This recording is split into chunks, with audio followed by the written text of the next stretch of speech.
কারো ক্যান্সার দেখে যদি এই দোয়াটা আপনি বিশ্বাসের সাথে পড়েন, জীবনে কোনোদিন ক্যান্সার রোগে আক্রান্ত হবেন না। দুর্ঘটনা দেখে যদি পড়েন, ওই দুর্ঘটনা আপনাকে স্পর্শ করবে না। যে কোনো কারো বিপদ দেখে যদি কোনো বিশ্বাসী বান্দা এই দোয়া পড়ে, বিশ্বনবী বলেন লাম ইউসিবহু যালিকাল বালা, ওই বিপদ তাকে আর ধরবে না। উফিয়া মিনহু মিন যালিকাল বালা কাইনাম মা কান, সে যতদিন হায়াত পাবে কোনোদিন ওই বিপদ তাকে স্পর্শ করবে না। অনেক সময় আমরা দেখি হাসপাতালে ক্যান্সারের থার্ড স্টেজে চলে গেছে, লোকটা হ্যাংলা হয়ে চিকন হয়ে হায়রে কি কষ্ট পায়, দেখি না? বিষ্ণু বলে একটা দোয়া যদি কেউ অন্যের কোনো বিপদ দেখে পড়ে, ওই বিপদ তার জীবনে কখনো আসবে না। শুনবে? শোনার আগ্রহ আছে? অনেক সময় হয় যে আমরা মহাসড়ক দিয়ে যখন চড়ি, দুর্ঘটনায়, হায়রে আল্লাহ, দুর্ঘটনায় মানুষের মাথা একদিকে, দেহ আরেকদিকে, ব্লিডিং, এরকম হয় না? আল্লাহ তুমি হেফাজত করো। বিশ্বনবী বলেন এই দুর্ঘটনা দেখে কেউ যদি এই দোয়াটা পড়ে, তার জীবনে সে কোনোদিন এরকম অ্যাক্সিডেন্টের সম্মুখীন হবে না।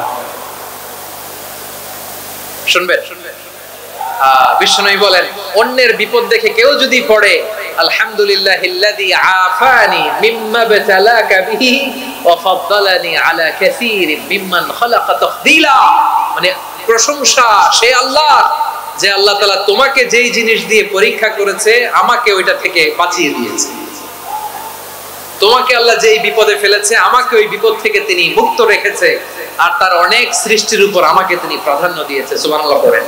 আমার প্রিয় ভাইরা, তাহলে পুরো আলোচনার সেন্ট্রাল থিম হচ্ছে আমাদের জীবনে বিপদ আসবে, কষ্ট আসবে, দুঃখ আসবে, কিন্তু বিপদে আপদে আমরা হাল ছেড়ে দিব না, হতাশ হব না। মুমিন হতাশ হয় না, নিরাশ হয় না, হাল ছেড়ে দেয় না। মুমিন ভরসা রাখে একজনের উপর। আওয়াজ করে বলুন, যিনি কে? বিপদে পড়লে আমাদেরকে উদ্ধার করে কে? আবার আমাদেরকে যদি কোনো নেয়ামত আল্লাহ দিতে চান, ওইটা কেড়ে নেওয়ার ক্ষমতা কারো আছে? তাহলে আমরা কানেক্টিভিটি বাড়াবো কার সাথে? আমাদের প্রার্থনার ফরিয়াদের হাত তুলবো কার কাছে? রব্বুল আলামিন বলেন ফা ইন্না মাআল উসরি ইউসরা, ইন্না মাআল উসরি ইউসরা, ভয় পেও না, চিন্তা করো না, কষ্টের সাথেই আমি রেখে দিয়েছি স্বস্তি। সুবহানাল্লাহ বলেন। মুমিন জীবনে বিপদ যত বেশি, কষ্ট যত বেশি, তার সামনে সফলতা তার চেয়েও বেশি, ঠিক কিনা বলেন? কারণ বিশ্বাসীরা জানে রাত্রি যত গভীর হয়, সুবহে সাদিকের সময় তত আগাতে থাকে। গর্ভবতী নারীর পেটের ব্যথা যত বাড়তে থাকে, ঘরে নতুন মেহমান আগমনের সময় ঘনাতে থাকে। মুমিনদের উপর বিপদ, অত্যাচার, আপদ, পরীক্ষা যত বাড়তে থাকে, কালেমার পতাকা উড্ডয়নের সময় কাছে আসতে থাকে। বিশ্বাসীদের এগুলো হিসাব মিলানো অনেক আগে, এগুলো অনেক আগে হিসাব মিলানো। দুঃখের আধার শেষে সুখের আলো মিটি মিটি হাসে, চিল্লায় বলেন ঠিক কিনা? ঠিক কিনা বলেন? দুঃখ যত বেশি, পরীক্ষা যত বেশি, কষ্ট যত বেশি, সুখের সময় তত কাছাকাছি, চিল্লায় বলতে হবে ঠিক কিনা? এজন্য মুমিন জীবনে পরীক্ষা বেশি, মুমিনদের হতাশা নাই।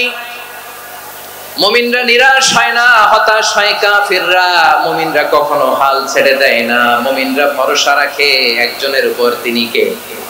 তাহলে আমার প্রিয় পটুয়াখালীবাসী, বিপদ থাকবে, পরীক্ষা থাকবে, এই বিপদ থেকে আমাদেরকে উদ্ধার করবেন একজন, তিনি কে?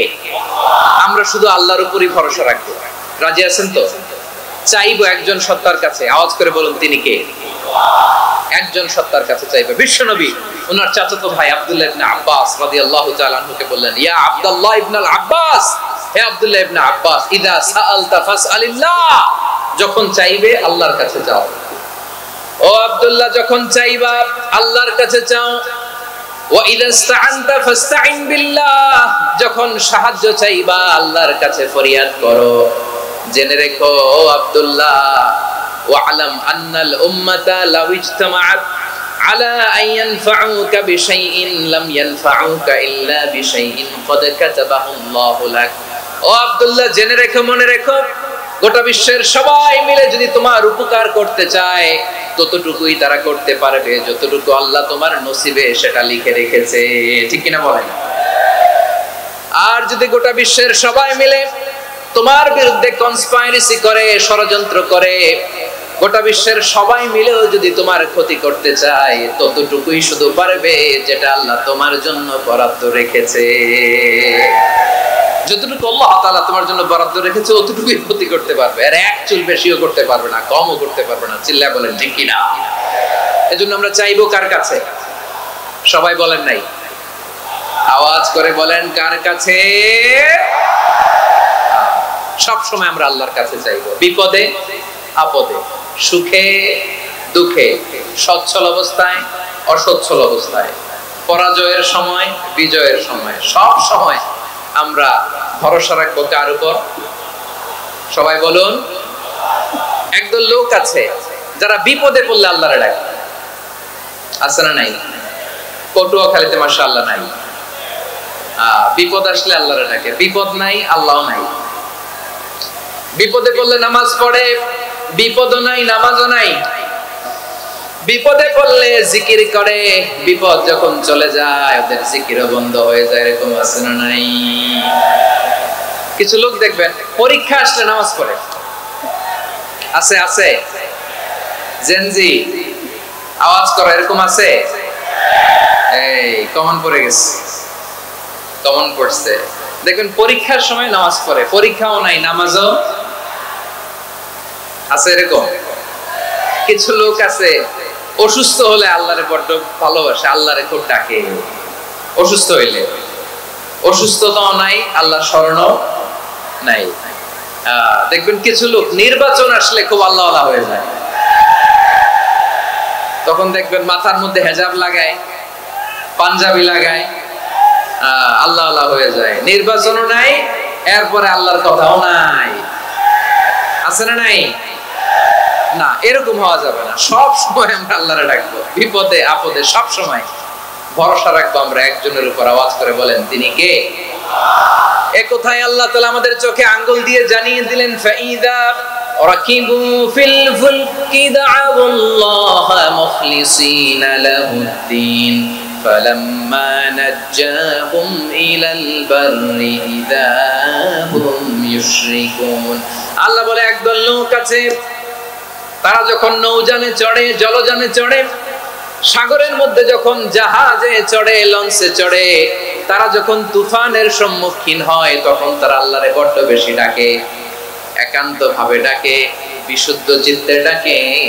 আবার তুফান থেকে তাদেরকে সেফ জোনে নিয়ে, নিরাপদ জোনে নিয়ে যখন বন্দরে আমি আল্লাহ তাদেরকে ফিরিয়ে দেই, ওই লোকগুলো আবার আমি আল্লাহর সাথে শিরিক করে।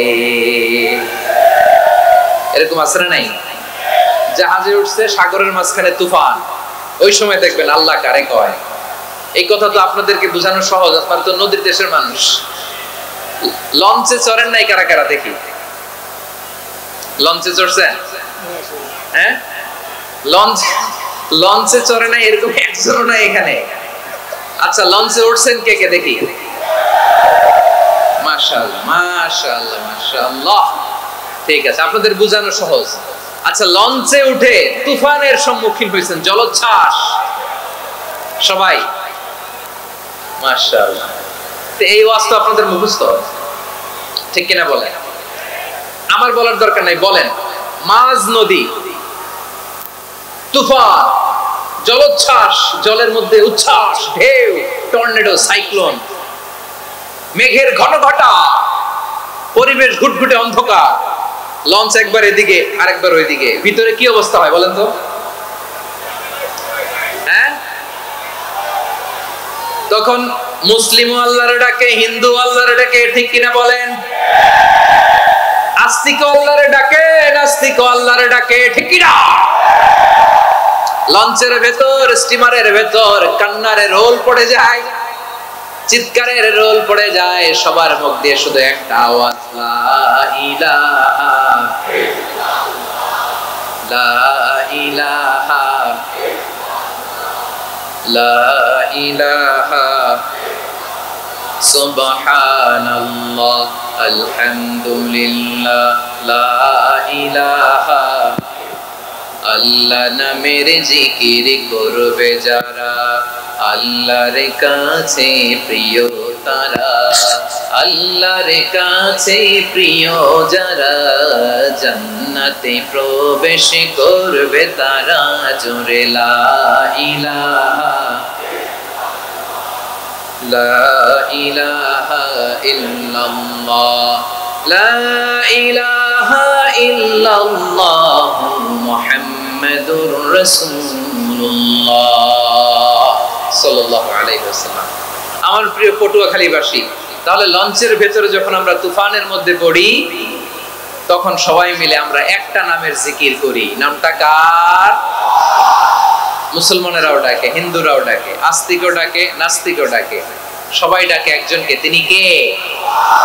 আবার দেখবেন ওই আল্লাহ তুফানের পরে, ঝড়ের পরে ওই লঞ্চটাকে যখন সদর ঘাটে ফিরিয়ে দেয়, আবার আমরা নাফরমানি শুরু করে দেই। সে কোথায় আল্লাহ বললেন ফাইদা রাকিবু ফিল ফুলকি দা'আল্লাহ মুখলিসিনা লাহুদ্দিন ফালাম্মা নাজ্জাহুম ইলাল বাররি ইযা হুম ইউশরিকুন। সাগরে যখন তুফানে পড়ে আমি আল্লাহর ডাকে, আবার আমি আল্লাহ যখন বাঁচিয়ে দেই, আবার আমি আল্লাহর সাথে শিরিক শুরু করে। আমরা কি এরকম হতে চাই নাকি? এরকম করবেন? হ্যাঁ না, আমরা তুফানে পড়লেও আল্লাহরে ডাকি, আবার বাঁচায় দেওয়ার পরেও ডাকি কারে? আল্লাহকেই ডাকি। বিমানের মধ্যে মাঝে মাঝে দেখবেন যে এয়ার টার্বুলেন্স হয়, জানেন? এয়ার টার্বুলেন্স জানেন তো? মাঝে মাঝে বিমানটা বাউন্সিং করে, বাম্পি, ভেরি বাম্পি ওয়েদার। শুনেন নাই? 40,000 ফিট উপরে যখন থাকে তখন পাইলট মাঝে মাঝে বলে, dear passengers, ladies and gentleman, right now we are flying 40,000 feet above the ground and we are passing very air turbulence, very heavy air turbulence right now. Please fasten your seat belt. দেখবেন মাঝে মাঝে বলে যে ভদ্র মহিলা, ভদ্র মহোদয়গণ, আমরা 40,000 ফিট উপর দিয়ে যাচ্ছি আর এয়ার টার্বুলেন্স ফেস করছি, মেহেরবানি করে আল্লাহর রাস্তে সিট বেল্ট বাঁধুন। তখন বিমানটা এরকম বাউন্সিং করে, শেকিং করে। আপনারা মুখোমুখি হয়েছেন? ইদানিং এই এয়ার টার্বুলেন্স বেড়ে গিয়েছে। গত বছর আমার ইন্টারন্যাশনাল অনেকগুলো ফ্লাইট ছিল, তো আমি দেখলাম যে আগের ফ্লাইটগুলোর তুলনায় এখন এয়ার টার্বুলেন্স খুব বেশি। আমি একটু রিসার্চ করে দেখলাম ক্লাইমেট চেঞ্জের কারণে, জলবায়ু পরিবর্তনের কারণে আকাশের বাতাসের মুভমেন্টে পরিবর্তন হয়েছে, ফলে এখন বিমান শেকিং করে বেশি, বাউন্সিং, বাম্পি ওয়েদার। তো বলেন তো 40,000 ফিট উপরে যখন আপনি, কয় হাজার ফিট? সবাই বলুন কয় হাজার ফিট? 40,000 ফিট উপরে যখন আপনি, তখন যখন বিমানটা এরকম বাউন্সিং করে, সবাই যখন ভমিটিং করে বিমান নষ্ট করে দেয়, বমি করে, তখন বাঁচানোর কে আছে আল্লাহ ছাড়া? কেউ আছে? ওই মুহূর্তেও সবাই মিলে একজনের ডাকে আওয়াজ করে বলেন তিনি কে? মাঝে মাঝে কিছু সোশ্যাল মিডিয়ায় কিছু ভিডিও পাওয়া যায় যে হেভি যখন এয়ার টার্বুলেন্স হয় 10 সেকেন্ড 15 সেকেন্ডের কিছু ভিডিও পাওয়া যায়, বিমানটা এরকম বাউন্সিং করছে, বাম্পি ওয়েদার, কাঁপছে, মানুষগুলো বমি করছে, অক্সিজেন মাস্কগুলো সব ঝুলে পড়েছে, বিমানটা শুধু কাঁপছে। তখন দেখবেন বিমানের ভেতরেও এরকম লঞ্চের মতো চিৎকার আছে না নাই? বিমানের ভেতরেও তখন চিৎকার। গত বছর হিথ্রো এয়ারপোর্ট থেকে সিঙ্গাপুর এয়ারলাইন্সের একটা ফ্লাইট, হিথ্রো টু চাঙ্গি, একটা ফ্লাইটে এমন বেশি এয়ার টার্বুলেন্সের শিকার হয়েছিল ওই এয়ারক্রাফটটা, 33 জন যাত্রী সেখানে আহত হয়েছে, একজন যাত্রী নিহত হয়েছে। কেবিন ক্রুজ, এয়ার হোস্টেস যারা আছে, একজনের নাক ফেটে, চোখ ফেটে, কপাল ফেটে, ব্লিডিং হয়ে শয়লা। প্রিয় ভাইরা, 40,000 ফিট উপরে বিমানটা যখন কাঁপবে, তখন আমাদেরকে আল্লাহ ছাড়া আর কেউ বাঁচানোর আছে? এত আস্তে বললে হবে? ওই কঠিন মুহূর্তে আমার বাবা আমারে বাঁচাতে পারে, আমার বন্ধু আমারে বাঁচাতে পারে। এই গ্রাউন্ডে, জমিনের বুকে আমার প্রোটোকল, আমার ক্ষমতা, আমার দাম্ভিকতা, কোনো কিছু আমারে বাঁচাতে পারে একজন ছাড়া। চিল্লায় বলতে হবে তিনি কে? সে আল্লাহ বললেন, গোলাম আমি বিপদের সময় ঠিকই তোমাদের বাঁচিয়ে দেই। ওই বিমানের ভেতরে 40,000 ফিট উপরে যখন তোমরা এয়ার টার্বুলেন্সের শিকার হও, তখন নাস্তিকও আল্লাহরে ডাকে, হিন্দু আল্লাহরে ডাকে। জোরে বলেন ঠিক কিনা? আবার বিমানটা যখন শান্ত হয়ে যায় একটু পরেই বিমানের স্ক্রিনের মধ্যে হিন্দি সিনেমা খোঁজে।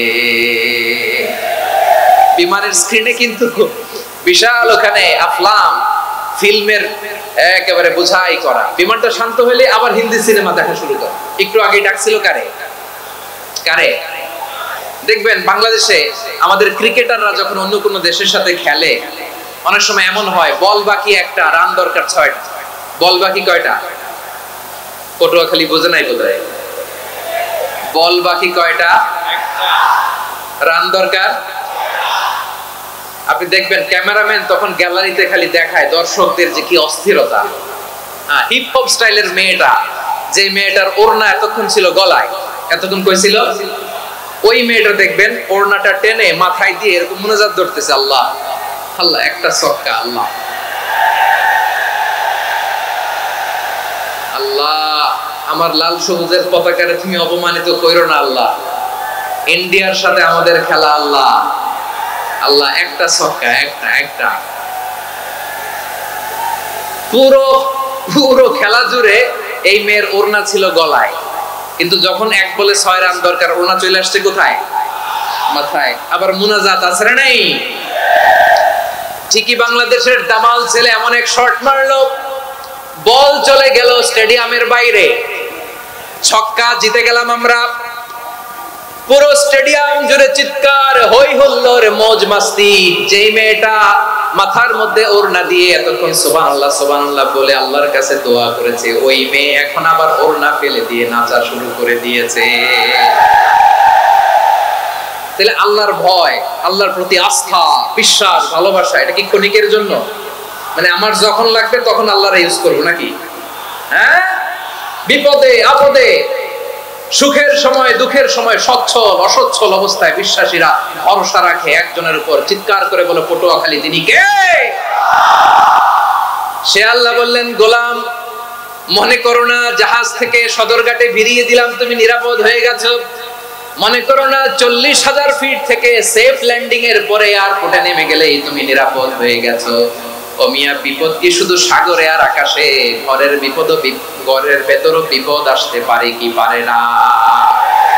এজন্য সূরা মুলক আল্লাহ বললেন, আমিনতুম মান ফিস সামাই আই ইয়াখসিফা বিকুমুল আরদা ফাইযা হিয়া তামুর। তোমরা কি ভাবছো তোমরা নিরাপদ? সাগরের মধ্যে তুফান, আল্লাহ আল্লাহ ডাকলাম, সদরঘাটে যে পড়ছে, বেঁচে গেছেন তো আপনি। আর পাবে আপনারে আল্লাহ? আল্লাহর তো সাগরের মাঝখানে তো আল্লাহ আপনারা পাইছিল, আর তো পাবে না। আর পাবে আপনারে? আর আল্লাহ ধরতে পারবে আপনারে? ঘরের ভেতরও বিপদ দিয়ে আটকাতে পারে কে? 5 স্টার 7 স্টার হোটেলের ভেতরও আমাকে বিপদের মধ্যে ফেলে দিতে পারেন কে? আল্লাহ বললেন, তোমরা কি ভেবেছো তোমরা নিরাপদ? আমি চাইলে ল্যান্ডস্লাইডস, ভূমি ধস দিয়ে 1 লক্ষ 1 মুহূর্তে নিয়ে যেতে পারি। এক সুনামি দিয়ে থাপ্পড় মেরে 3 লক্ষ সাগরের ভেতরে ঢুকায় দিতে পারি। 1 সেকেন্ডও লাগে না আমার। আম আমিনতুম মান ফিস সামাই আন ইউরসিলা আলাইকুম হাসিবা ফাসাতা'লামুনা কাইফা নাযীর। আল্লাহ চাইলে আকাশ থেকে পাথর বৃষ্টি নাজিল করতে পারেন কি পারেন না? এই মুহূর্তে এখানে ভূমিকম্প দিতে পারেন কি পারেন না? আচ্ছা, ভূমিকম্প যখন হয় আমাদের কারো হুঁশ থাকে? আপনি মনে করছেন আমরা সাধারণ মানুষ, আমরা দৌড় দেই, আর প্রেসিডেন্ট প্রধানমন্ত্রী ওনারা বুঝি খাটে শুয়ে থাকে? কথা বোঝে নাই বোধহয়। ভূমিকম্প, আর্থকোয়েক যদি হয়, বাঁচার জন্য আমরা কি করি? হয় খাটের তলায়, ডাইনিং টেবিলের নিচে, উপরে শক্ত কিছু আছে এটার নিচে, অথবা ঘর থুইয়া দেও দৌড়। তো প্রধানমন্ত্রী উনি কি করে? প্রেসিডেন্ট উনি কি করে? হ্যাঁ, উনি খাটের মধ্যে যে শুয়ে থাকে নাকি? উনিও দৌড়, সাধারণ মানুষও দৌড়, প্রধানমন্ত্রীও দৌড়, বাড়িওয়ালাও দৌড়, ভাড়াটিয়াও দৌড়, সবাই দৌড়। নাকি ভাড়াটিয়ারা বাড়ি থুইয়া দৌড়, বাড়িওয়ালারা বেরোয় না? এরকম না। তাহলে যে কোনো মুহূর্তে ভূমিকম্প দিয়ে নাস্তানাবুদ করতে পারে কে? আমার প্রিয় ভাইয়েরা, আমরা নিরাপদ নই, আমরা তার দয়ায় বেঁচে আছি। কার দয়ায়?